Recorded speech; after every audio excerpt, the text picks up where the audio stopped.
അങ്കമാലി നാടകനിലയത്തിൻ്റെ അമരക്കാരനും മികച്ച സംഘാടകനും നടനുമായ ഔസേപ്പച്ചൻ അരങ്ങൊഴിഞ്ഞിട്ട് ഈ 2025 ഏപ്രിൽ 19 30 വർഷങ്ങൾ പിന്നിടുകയാണ്.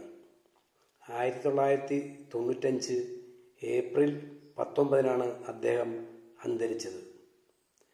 നാടിനകത്തും പുറത്തുമുള്ള നിരവധി പേർ അദ്ദേഹത്തെ അനുസ്മരിച്ചുകൊണ്ട് ഓഡിയോയിലൂടെയും വീഡിയോയിലൂടെയും സന്ദേശങ്ങൾ അയച്ചുകൊണ്ടിരിക്കുകയാണ്. അവയിൽ ചിലത് ഇതാ.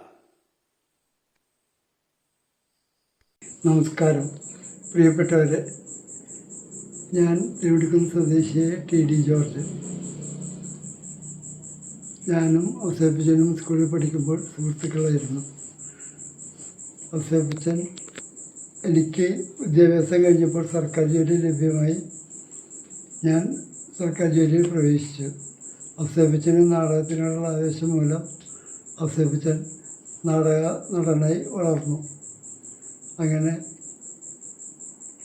കേരളത്തിൽ പലയിടങ്ങളിലും നാടകാഭിനയം കൊണ്ട് നടന്ന ഔസേപ്പച്ചൻ ഞാൻ ജോലി ചെയ്ത സ്ഥാപനത്തിൽ 800-ലധികം അന്തേവാസികളുണ്ടായിരുന്നു. അവർക്ക് എല്ലാ വർഷവും അവരുടെ അമ്പലത്തിൽ ഉത്സവങ്ങൾ നടക്കാറുണ്ട്. ഒരാഴ്ചയോളം നീണ്ടു നിൽക്കുന്ന ഉത്സവത്തിന് എല്ലാ ദിവസവും കലാപരിപാടികളും അവതരിപ്പിക്കാറുണ്ട്. ഒരു വർഷം ഔസേപ്പച്ചൻ്റെ മേൽനോട്ടത്തിൽ ഒരു നാടകം നടത്തുകയുണ്ടായി. ആ നാടകം വിജയകരമായതിൽ അന്തേവാസികളെല്ലാം സന്തുഷ്ടരായി. പിന്നീട് ഞങ്ങൾ അധികം കണ്ടുമുട്ടുന്നത് അങ്കമാലിയിൽ എനിക്ക് ജോലിയായിരുന്നപ്പോഴാണ്. അങ്കമാലി സർക്കാർ ഓഫീസിൽ ഞാൻ ജോലി ചെയ്യുമ്പോൾ ഔസേപ്പച്ചൻ്റെ നാടകനിലയം എന്ന സ്ഥാപനം അതിനടുത്തായിരുന്നു. അവിടെ വെച്ച് ഞങ്ങൾ പലപ്പോഴും കണ്ടുമുട്ടാറുണ്ട്. നാടകനിലയത്തിൻ്റെ നാടകങ്ങൾ കേരളത്തിലുടനീളം തെക്കേറ്റം മുതൽ വടക്കേറ്റം വരെ അവതരിപ്പിച്ചുകൊണ്ടിരുന്നു. ഒരു ദിവസം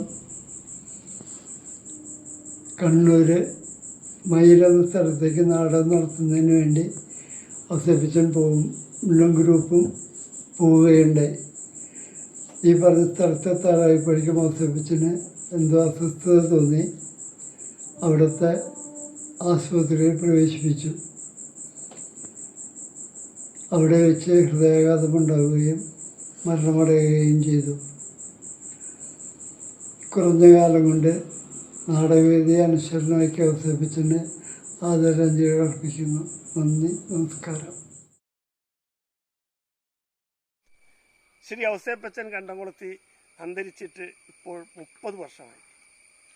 1995 ഏപ്രിൽ 19 അദ്ദേഹം അന്തരിച്ചിട്ട് ഒരു വർഷം കഴിഞ്ഞപ്പോൾ 96 ഏപ്രിൽ 19 തിരുമുടിക്കുന്നിൽ ഒരു വലിയ തന്നെ ജനക്കൂട്ടമാണ് അദ്ദേഹത്തിൻ്റെ ആ ചരമവാർഷികം ആഘോഷിക്കുന്നതിൽ പങ്കെടുത്തത്.